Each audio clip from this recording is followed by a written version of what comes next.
नामली गांव में दुर्गा अपने दो बेटों मोहन और अशोक के साथ रहती थी। पति की मौत के बाद दुर्गा ने अपने दोनों ही बेटों को बड़ी मुसीबतों से पाला था। दुर्गा खुद तो पढ़ी लिखी नहीं थी, लेकिन वो अपने बेटों को पढ़ा लिखा कर काबिल बनाना चाहती थी और इसके लिए दुर्गा ने कड़ी मेहनत भी की। हालांकि फिर भी ऐसा कर पाना उसके लिए बहुत मुश्किल था। माँ, अगर मुझे आगे की पढ़ाई के लिए शहर भेजना ही नहीं था तो फिर मुझसे इतनी मेहनत करवाई क्यों? बेटा, तुझे क्या लगता है, तुझे मना करते हुए मुझे अच्छा लग रहा है क्या? मेरी मजबूरी समझ बेटा, सब कुछ तेरे सामने ही तो है। बस करो माँ, हमेशा पैसे का ही रोना रोया है तुमने। तुम रहने ही दो, अब जो करना है वो मैं ही करूंगा। इतना कहकर अशोक घर से बाहर जाने लगा, लेकिन तभी उसके बड़े भाई मोहन ने उसे रोका और उससे बोला, कहाँ जा रहा है अशोक? और तू क्या करने वाला है? कुछ भी करूंगा, पर मैं अपनी मेहनत और अपना भविष्य किसी हालत में खराब नहीं करूंगा भैया। तो रुक, मैं जानता हूं कि तू गलत नहीं है, पर ऐसा गुस्सा करना तो ठीक नहीं है ना। तो मैं और क्या करूं भैया, आप ही बताओ। माँ ने तो हाथ खड़े कर दिए, तो क्या मैं भी हार मान लूं? मैंने ऐसा तो नहीं कहा, पर हां, मैंने कुछ सोचा जरूर है। सुन, वो अपने गांव से बाहर की तरफ जो कपड़े की फैक्ट्री है ना, मैंने वहां बात की है। मुझे वहां काम मिल सकता है, तो बस कुछ दिन रुक जा। एक बार मेरी कमाई शुरू हो जाए तो शायद मैं कुछ कर सकूंगा। लेकिन मोहन, तेरी भी तो पढ़ाई है, तू अगर काम करेगा तो पढ़ेगा कब? कोई बात नहीं माँ, मैं पढ़ूं या अशोक, बात तो एक ही है ना। और वैसे भी अब आपकी उम्र भी तो नहीं है काम करने की। मैं कमाने लगूंगा तो आप भी घर पर रहकर आराम करना। बड़े बेटे मोहन की समझदारी देखकर दुर्गा की आंखें भर आईं। अशोक को भी अपने बड़े भाई की बात ठीक लग रही थी। मोहन ने जैसा कहा था वैसा हुआ भी। उसे कपड़े की फैक्ट्री में काम मिल गया और अब मोहन अपने घर का खर्च उठाने लगा। साथ ही अशोक को शहर भेजने का इंतजाम भी उसने बहुत जल्दी कर लिया।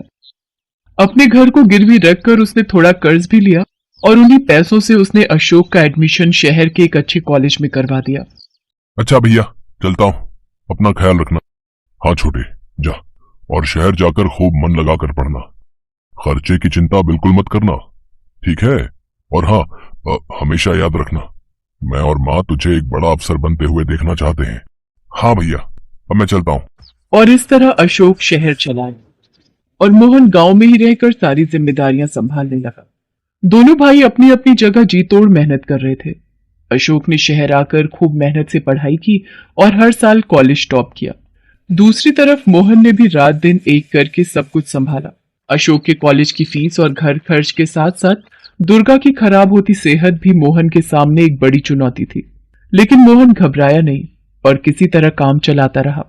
फिर एक दिन, भैया, मैंने कर दिखाया भैया, मैंने यूपीएससी का एग्जाम क्रैक कर लिया है, रैंक भी बहुत अच्छी है। वाह मेरे भाई, कमाल कर दिया, सच में तूने सारी मेहनत सफल कर दी। अब सब ठीक हो जाएगा, तू सरकारी अफसर बन जाएगा, फिर हमारी सारी मुसीबतें दूर हो जाएंगी। अब तू जल्दी से गांव आ जा, तुझे देखे कितने दिन हो गए, माँ भी तुझे बहुत याद करती है। अब हाँ भैया, जल्दी आऊंगा, पर पहले सब कुछ क्लियर हो जाए। कौन सी पोस्ट मिल रही है, कहाँ पोस्टिंग होगी, ये सब पता चल जाए, फिर आता हूं मैं। मोहन को लगने लगा कि ये उसके संघर्ष का अंत है, लेकिन ये उसका भ्रम ही था। शहर में रहते हुए अशोक वाकई अपने परिवार से बहुत दूर हो गया था। उसे इनकम टैक्स डिपार्टमेंट में अपॉइंटमेंट मिला। सरकारी अफसर के तौर पर अब अशोक को न सिर्फ अच्छी तनख्वाह मिल रही थी, बल्कि रहने के लिए आलीशान घर भी मिला था। और उधर गांव में मोहन के लिए सब कुछ संभालना काफी मुश्किल होता जा रहा था। अशोक, तू ऐसा कर, अपना पता लिखवा दे मुझे, मैं माँ को लेकर आ जाता हूँ वहां। वो तुझे बहुत याद कर रही है, हर रोज तेरे बारे में पूछती है। नहीं भैया, आप लोग यहाँ कैसे आ सकते हो? मेरा मतलब है कि आप लोग क्यों परेशान हो रहे हो, मैं आता हूँ जल्दी। नहीं अशोक, माँ को मना करना अब ठीक नहीं है, और सच तो ये है कि मेरा भी तुझसे मिलने का बहुत मन कर रहा है। मैं भी तो देखूं कि सरकारी अफसर बनने के बाद मेरा भाई कैसा दिखता है। ओफो भैया, गवारों जैसी बातें मत किया करो आप। मेरी सरकारी नौकरी लगी है, किसी फिल्म में हीरो नहीं बन गया हूं मैं जो अलग दिखने लगूंगा। मैं पहले जैसा था अब भी वैसा ही हूँ। सुनिए, आपको और माँ को यहाँ आने की कोई जरूरत नहीं है, मैं अगले हफ्ते तक आने की कोशिश करता हूँ। अशोक का बर्ताव बहुत ही खराब था, जिसका मोहन को बुरा भी लगा, लेकिन वो कुछ कह पाता उससे पहले ही अशोक फोन काट चुका था। मोहन बुझे मन से घर वापस आ गया और उसने अशोक के गांव आने की बात दुर्गा से कही। खराब तबीयत के बावजूद दुर्गा तैयारियों में लग गई, लेकिन मोहन में कोई उत्साह बाकी नहीं था, क्योंकि वो समझ गया था कि जिस अशोक को उसने शहर पढ़ने भेजा था अब वो काफी बदल चुका था। इससे बेखबर दुर्गा बहुत खुश थी और बड़ी ही बेसब्री से अशोक के आने का इंतजार कर रही थी। अशोक, तू आ गया बेटा। कैसा है तू? सरकारी अफसर बन गया तो भूल गया अपने परिवार को? माँ, अगर यही सब बातें सुनानी है तो मैं अभी वापस जा रहा हूँ। अरे देख रहा है मोहन, अफसर बाबू की नाक तो बड़ी ऊंची हो गई है। वैसे कुछ अलग नहीं है, ये तो है ही बचपन से नक चढ़ा। चल आजा जल्दी से, मैंने तेरी पसंद का खाना बनाया है। अब नहीं माँ, खाना तो नहीं खा पाऊंगा, बस 1-2 घंटे में निकलूंगा मैं। ये क्या कह रहा है? इतने दिनों बाद घर आया है और एक दिन भी नहीं रुकेगा? माँ, अब ये मेरा घर नहीं है, वहाँ शहर में है, जहाँ सारी चीजें मेरे हिसाब से हैं। मैं यहाँ रुकना चाहूँ तो भी नहीं रुक पाऊंगा। तुम बस ये बताओ कि तुम्हारी तबीयत कैसी है, मैं बस वही देखने आया हूँ। अशोक की बातें सुनकर दुर्गा हैरान थी। अब उसे भी अशोक में आया बदलाव साफ दिखाई दे रहा था। जब दुर्गा ने अशोक की बात का कोई जवाब नहीं दिया तो मोहन ने कहा, अब माँ की तबीयत ठीक नहीं है अशोक, मैंने तुझे बताया तो था, यहाँ के डॉक्टर कुछ खास नहीं कर पा रहे हैं। तू ऐसा कर, जितना जल्दी हो सके हमें अपने साथ शहर ले चल, वहां माँ का इलाज करवाएंगे। तो आप कैसी बातें कर रहे हैं भैया? शहर में इलाज कितना महंगा है आपको पता भी है, और सच कहूं तो मुझे तो माँ भली चंगी लग रही है। आप फालतू में इतनी चिंता कर रहे हो, बाकी बुढ़ापा है तो थोड़ी बहुत परेशानियां तो लगी रहेंगी। अशोक, ये कैसी बातें कर रहा है तू? माँ को सांस की बीमारी है, तूने कुछ भी नहीं देखा है, इसीलिए ऐसी बातें कर रहा है। तू एक बार मेरे कहने से माँ को शहर ले चल, फिर जो डॉक्टर कहेंगे वही करेंगे। इसकी जरूरत नहीं है भैया, मैंने कहा ना, मैं इतना बड़ा अफसर बन गया हूं तो इतना तो बता ही सकता हूं कि क्या करना चाहिए और क्या नहीं। तू अफसर बन गया है, कोई डॉक्टर नहीं, समझा? हाँ तो आप क्या हो हैं? कल भी एक दिहाड़ी मजदूर थे और आज भी वही हो। अशोक, वो तेरा बड़ा भाई है, ये मत भूल कि आज तू जो कुछ भी है उसी की वजह से है। उफ, तो इस सब के लिए बुला रहे थे आप लोग मुझे? मैं अपना इतना जरूरी काम छोड़कर आया हूं और आप लोग? ठीक है अशोक, तो तू जाकर अपना जरूरी काम ही संभाल, यहाँ मैं हूँ। मोहन की बात सुनकर अशोक वहां एक पल भी नहीं रुका और वापस शहर चला आया। इसके बाद से न मोहन ने अशोक को कभी फोन किया और ना ही अशोक ने कभी अपनी माँ और भाई का हालचाल जानने की कोशिश की। दोनों भाइयों के अपने अपने परिवार हो गए, लेकिन फिर भी दोनों के बीच की दूरियां कम नहीं हुई। ऐसे ही कई साल बीत गए। फिर एक दिन, मिस्टर अशोक, अब क्या कहेंगे आप? ये रिश्वत के पैसे आपके घर से मिले हैं, चलिए आपको हमारे साथ चलना होगा। सर, मेरा विश्वास कीजिए, मुझे फंसाया जा रहा है, ये पैसे मेरे घर में कैसे आए मुझे नहीं पता। अशोक पर रिश्वत लेने का आरोप था।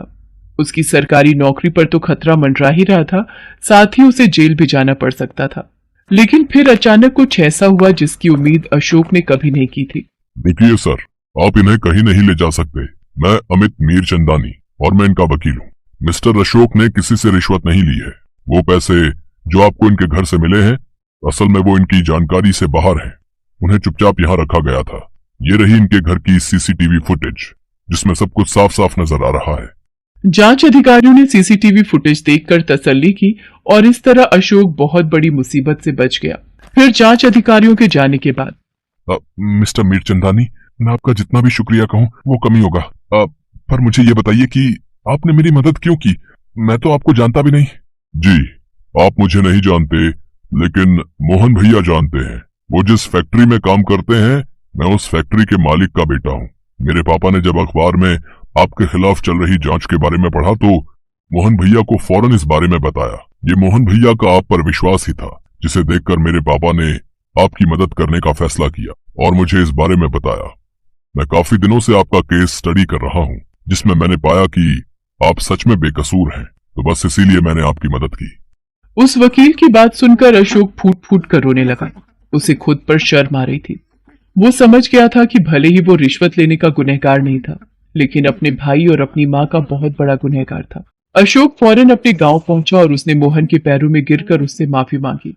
वो अपनी माँ से भी माफी मांगना चाहता था, लेकिन अब ये मुमकिन नहीं था।